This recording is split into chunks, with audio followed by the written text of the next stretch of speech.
gentlemen, welcome back to the channel. I hope you're doing well. Thank you for stopping by.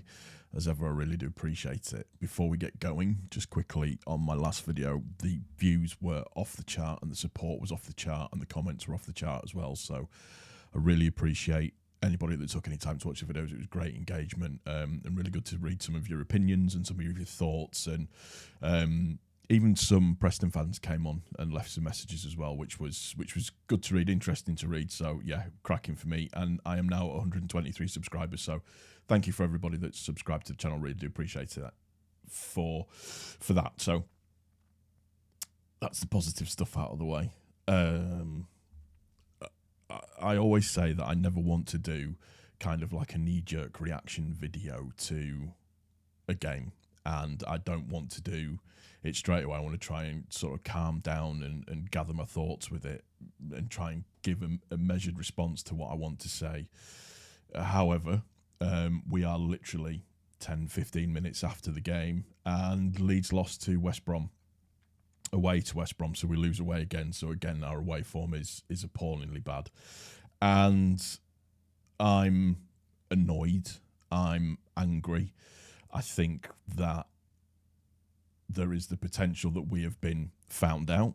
There is also the potential that we don't have a plan B. There is also the potential, I don't know, that maybe some of the players aren't actually playing for the manager. And again, I'm not going to be here, one of these people that are going to sit here and say, Fark needs to go. He's got experience. He knows how to get teams promoted from this league. And I think originally he did say it'd be something that he, you know, almost like a 2-year program, which is maybe potentially what the 49ers have got. I don't know. However, with that being said, I can't help but feel like that game was just awful to watch, to listen to read about, just everything. It's almost like it's something that's been kind of going on for a little while, and I almost kind of want to say that us beating Ipswich 4-0 was probably the worst thing that could have happened to us, because it massively, I think, has papered over some cracks. I'm going to be probably quite blunt here. I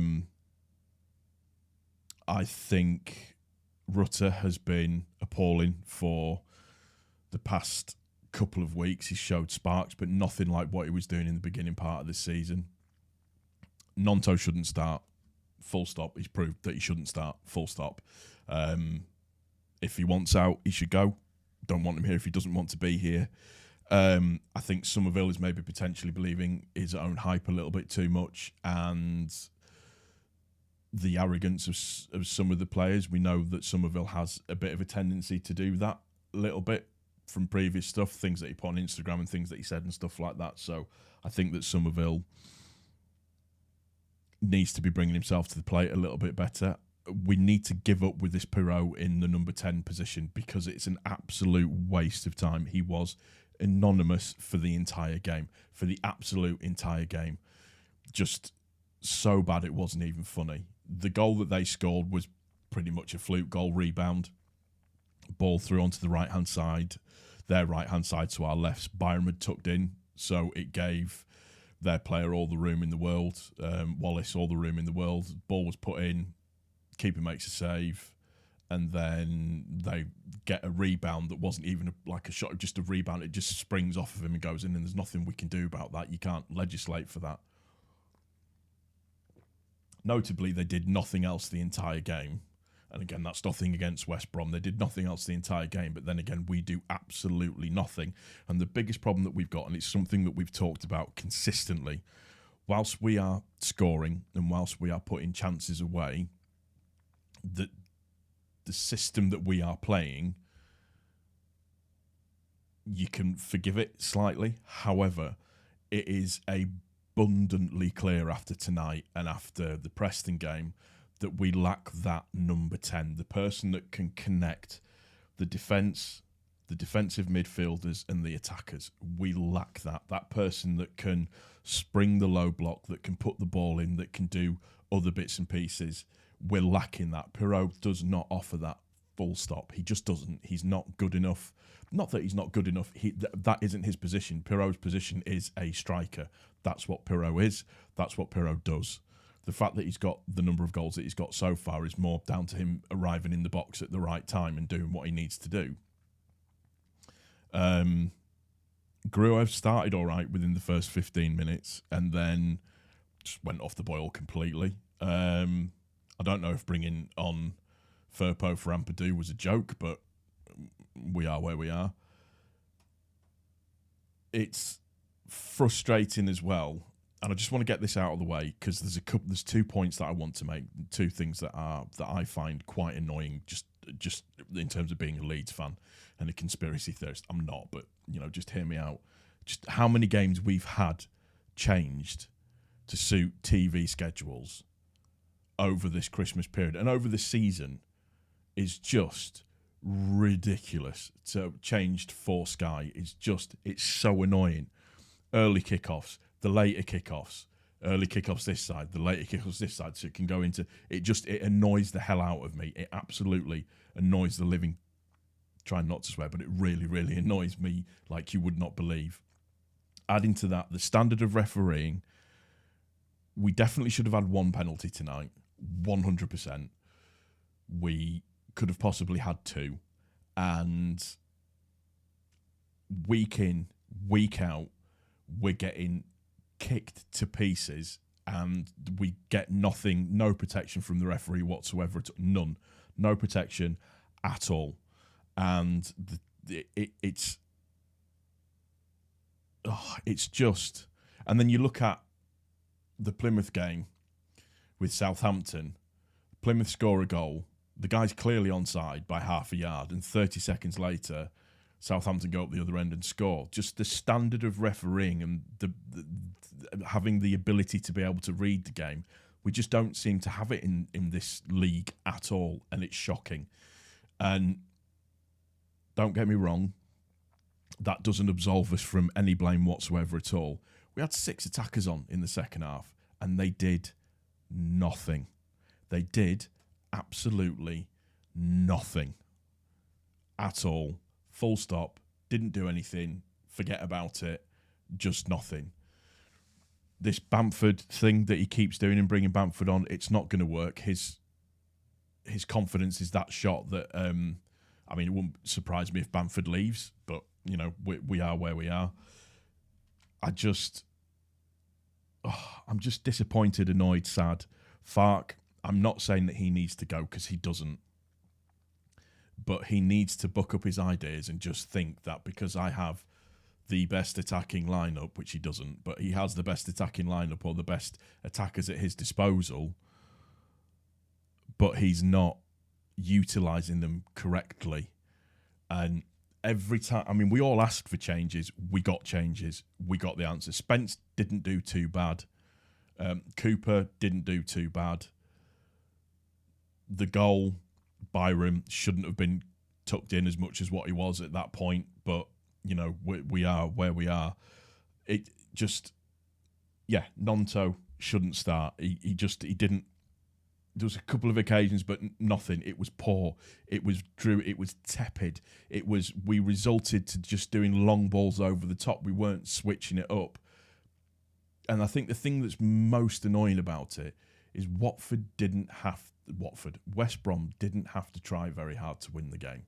They didn't really do anything in the second half of any note. Caldalo looked a bit flappy, I'm not going to lie. He's probably a little bit nervous, so you can maybe forgive him for that a little bit. But there just feels like there is something not quite right within I don't know if they need to have a big argument, have a big fight. I don't know what it needs to be. If I'm Farke and I'm taking those players in at half-time, I am spitting feathers with them for the entire 15 minutes. And they get told, you have 5 minutes, show me something, or I'm making some changes. And just not hearing people's names, Somerville, Pirro, Nonto, Rutter, not hearing anything about those players, and then his kind of go-to thing during the game, and then his go-to thing is to bring on all of our attacking players, and then just hope that something goes all right. So we basically go into a 3-7 formation almost, and without, stating the obvious, it's not going to work. We were tepid tonight. I've said it until I'm blue in the face, and yet again I've been proven correct. If we do not play at a high speed, we are shocking. We have to play at a high speed for what we want to be able to impose ourselves on a game, and we just don't do it. And we haven't done it for the last 4 games. For the last 4, Ipswich you can put to one side. I think Ipswich is an outlier because it's an anomaly, and we were on it for that one. Our away form is what will cost us, pretty much. Get automatic out of your head straight away. We take each game as it comes, and we have to look at it in terms of maybe potentially getting into the playoffs. But there are other teams that are chasing on us. If we get into the playoffs, great. Who knows what the hell's going to happen? Who knows what's the potential with this team? We need to throw the fruit salad kit in the bin and burn it, as far as I'm concerned.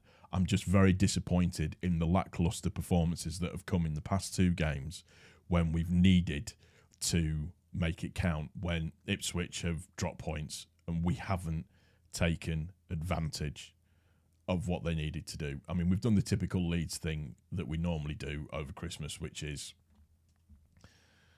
we just play poor. We just play absolutely poor. But something needs to happen, and needs to happen quickly. They need to put it right at Ellen Road against Birmingham. Incoming Rooney masterclass, and will be the club that keeps him in the job for an extra couple of weeks. But I am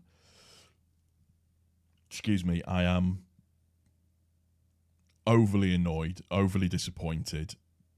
I haven't listened to anything that Farke's had to say yet, but I kind of get a feeling, I don't know whether or not he'll say his usual thing or whether or not he'll be a little bit more annoyed with the performance, but he doesn't strike me as the type of manager that will dig out players or dig out his team in front of everybody else. But that tonight is not it. It just is not it. We lack a plan B, or an effective plan B, because plan B appears to be, let's put everybody on the pitch at the same time and see what can happen, and it just doesn't work. And we are lacklustre. I don't know if the players are tired. I don't know if what it is, but people look grumpy. They didn't look up for it. They just didn't look like they wanted to make it happen. And that, for me, is infuriating in itself, to say the least. Just infuriating in itself. I mean, just looking on whoscored.com as just a final thought, where they've got the player ratings. In the top 5 of the players on whoscored.com, there's only one Leeds player, which is Rutter, 7.5. I give him shit. I always, because I expect so much of him, and he's just been poor the past 2 games for me. There's only one Leeds player in the top 5 performers, and the rest are all West Brom players. In terms of the match summary itself, so West Brom created a high number of chances relative to the possession, were effective at creating goal-scoring opportunities from the flanks, were effective at creating goal-scoring opportunities from set pieces, gave away a lot of free kicks around the box in terms of their weaknesses. Styles played with width, which we knew they'd do. Had high shot frequency when in possession and favoured crossing the ball. There's a surprise. They kept playing it out to the wings.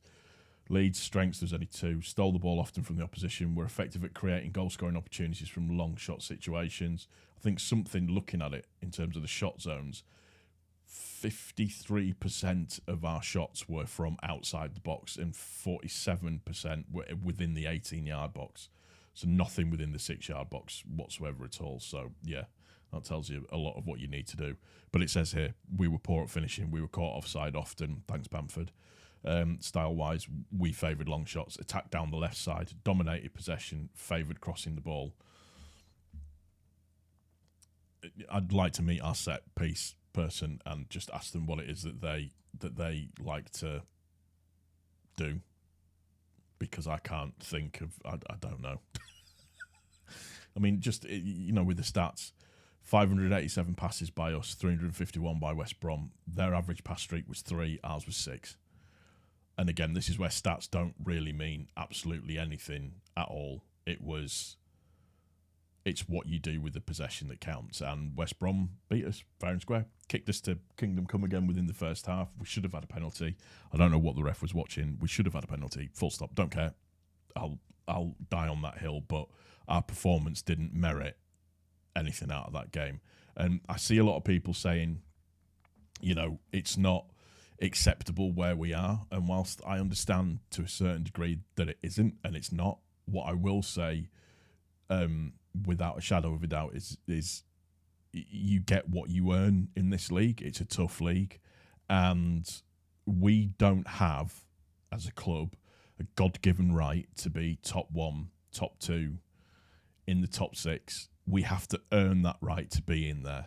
We absolutely have to earn that right to be in there. We are no better than anybody else because our position dictates how good we are. And at the moment, we're a 4th place team. There's nothing else you can say about it. And I get that, you know, it's an outlier with Leicester and it's an outlier with Southampton, Ipswich and all this, that and the other. Since Southampton beat us, they've gone on a ridiculous run. Probably the form team in the league. We just can't be consistent enough, and it's the consistency that's going to absolutely kill us. And some of the players need to take responsibility, and they need to be stepping up to the plate a little bit more. And if they're not doing it, then they need to be taken out. It's as simple as that. And I know it's kind of like, we'll replace them for what? But January is going to be absolutely key for us, 100%, in terms of where we're going to finish up this season.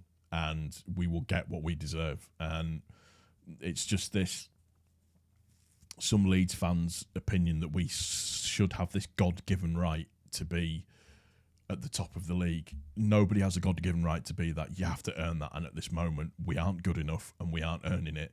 And I think for me, the players need to take a bit of a long, hard look at themselves, as does the manager. And something needs to change, and it needs to change quickly. That's going to do it for this one. If you are new to the channel, if you could hit the subscribe button, as I normally say. If you've liked the video, please click the like button. If you have any comments or you want to say anything about what I've said, please feel free, leave comments down in the comment section below. And yeah, on to Birmingham. See you later. Take care.